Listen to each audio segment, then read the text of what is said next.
พระพิมหาพายุไต้ฝุ่นลากาซาเข้าถล่มฟิลิปปินส์อย่างหนักทางสำนักข่าว BBC ผลรายงานว่าชั่วค่ำคืนที่ผ่านมาได้มีพายุไต้ฝุ่นลูกใหญ่ที่ชื่อว่าพายุลากาซาได้พัดผ่านเข้ามาหมู่เกาะปูนาอิตันในแขวงคาญายันของตอนเหนือของประเทศฟิลิปปินส์ซึ่งมาจะอธิบายนี่ว่าพายุลากาซานี่ถือว่าเป็นพายุที่แรงที่สุดในโลกในรอบปีนี้เลยเนาะมันพัดผ่านเข้ามาทางฟิลิปปินส์ด้วยความไวอยู่ประมาณ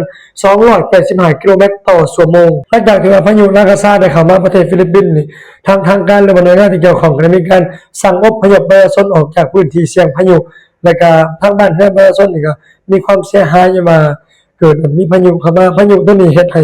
มีคลื่นสูงกว่า3เมตรและเฮ็ดให้มีเกิดน้ำท่วมในหลายพื้นที่นอกจากสิเข้าทางประเทศฟิลิปปินส์แล้วพายุลากาซานี่ก็ยังพัดผ่านเข้าประเทศจีนและฮ่องกงจนในให้มีการอพยพประชาชนนี่กว่าประมาณ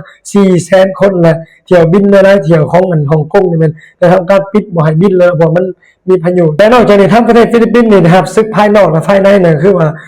ภายนอกคือว่านะครับภัยธรรมชาติจากพายุและภายในคือว่าประชาชนได้เกิดมีการประท้วงรัฐบาลที่ว่าเกี่ยวกับคดีทุจริตเนาะคือว่านะครับมือสองด้านเลยทางรัฐบาลก็ได้และบัดนี้หลังจากที่ว่าพายุลูกนี้เข้าฟิลิปปินส์นี่ก็ทางประเทศลาวก็มีที่ว่ามีความเสี่ยงนำเนาะที่ว่าต้องให้ประชาชนได้มีการติดตามเฝ้าระวังจากกรมอุตุว่าทางกรมอุตุวิทยาเพิ่นก็ได้แจ้งเลยอยู่เนาะมีหยังข้าพเจ้าจะอัปเดต